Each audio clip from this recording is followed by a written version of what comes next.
को ठीक करेगा। मैं उसके साथ ही अपनी बेटी चंद्रकला का विवाह कर दूंगा और उसे अपना आधा राज्य भी दूंगा। लखन जब राज्य की राजधानी में पहुंचा तो उसने देखा कि वहां हर तरफ राजकुमारी की चर्चा हो रही थी।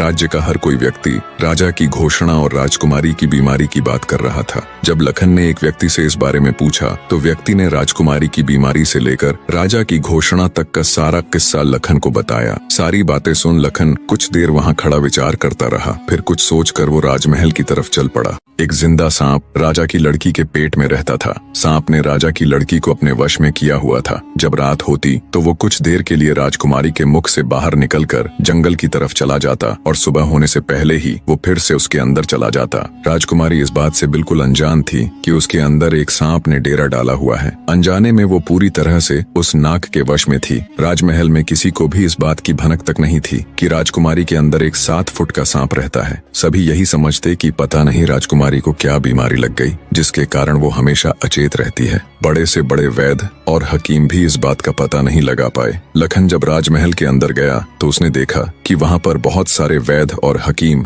राजकुमारी को ठीक करने के लिए लगे हुए हैं। एक कोने में खड़े होकर चुपचाप लखन ये सारा माजरा देखने लगा। जब शाम का समय हुआ तो सभी हकीम और वैद्य धीरे धीरे करके वहां से चले गए। तब लखन राजा के मंत्री के पास गया और बोला, मंत्री महोदय, सभी अपना प्रयास कर चुके हैं, अब एक मौका मुझे भी दिया। लखन की बात सुन मंत्री उसे अपने साथ ले राजा के पास जाता है और लखन का प्रस्ताव राजा के सामने रखता है। बेचारा हर तरफ से निराश हो चुका राजा एक बार अनमने ढंग से लखन की तरफ देखता है, फिर दुखी मन से कहता है, बताओ तुम मेरी बेटी का इलाज किस प्रकार करोगे। लखन राजा को प्रणाम कर बोला, महाराज, मुझे एक रात अपनी बेटी के साथ ठहरने की इजाजत दीजिए, तभी मैं किसी नतीजे पर पहुंच सकूंगा। एक बात और महाराज, मैं बिल्कुल एकांत में राजकुमारी के साथ रहना चाहता हूँ, तभी मैं अच्छे से ध्यान लगाकर राजकुमारी जी की बीमारी का पता लगा पाऊंगा। लखन की आत्मविश्वास भरी बातों से राजा के मन में हल्की सी उम्मीद जागी। उसने लखन को रात में राजकुमारी के साथ एकांत में रुकने की इजाजत दे दी। राजा की इजाजत मिलते ही लखन राजकुमारी के कक्ष में गया और उससे कुछ दूर एकदम चुपचाप बैठकर उसे देखने लगा। जैसे ही रात के 12 बजे का समय हुआ तो अचेत अवस्था में पड़ी हुई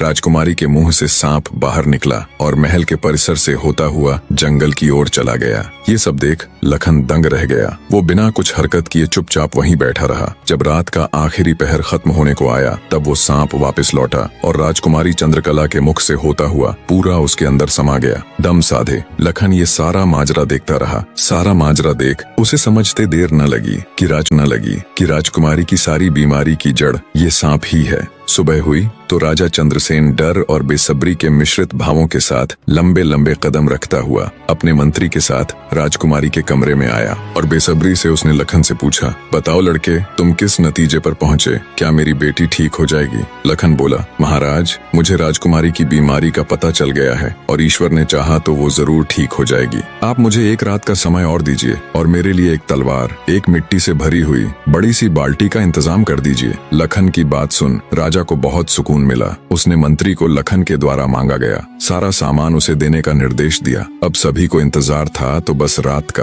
राजकुमारी को सांप के चंगुल से मुक्त कराने के लिए लखन रात्रि के आने का बेसब्री से इंतजार कर रहा था। पूरी तैयारी के साथ हाथ में धार धार तलवार लिए लखन राजकुमारी की ओर निगाहें गड़ाकर उससे कुछ दूरी पर बैठ गया। जैसे ही राजमहल के घड़े ने रात्रि के 12 बजे का घंटा बजाया, वैसे ही फुंफकारता हुआ सांप राजकुमारी के मुख से निकला तो उसके इंतजार में बैठे लखन ने अपनी धार धार तलवार से उस पर तेजी से ऐसा वार किया कि तुरंत सांप 2 टुकड़ों में जमीन पर बिखर गया। लखन ने सांप के दोनों टुकड़ों को उठाकर रेत से भरी बाल्टी के अंदर दबा दिया और सुबह होने से पहले ही बाल्टी समेत मृत सर्प को जंगल में ले जाकर उसे आग के हवाले कर दिया और वापस राजमहल लौट आया। तब तक सुबह होने का समय भी करीब हो चला था। राजमहल जब लखन ने राजकुमारी चंद्रकला को जगाया तो हमेशा अचेत अवस्था में रहने वाली राजकन्या तुरंत उठकर बैठ गई, क्योंकि अब उसके अंदर से वो सर्प निकल चुका था तो उसका प्रभाव भी खत्म हो चुका था। राजकुमारी उठते ही हैरान थी।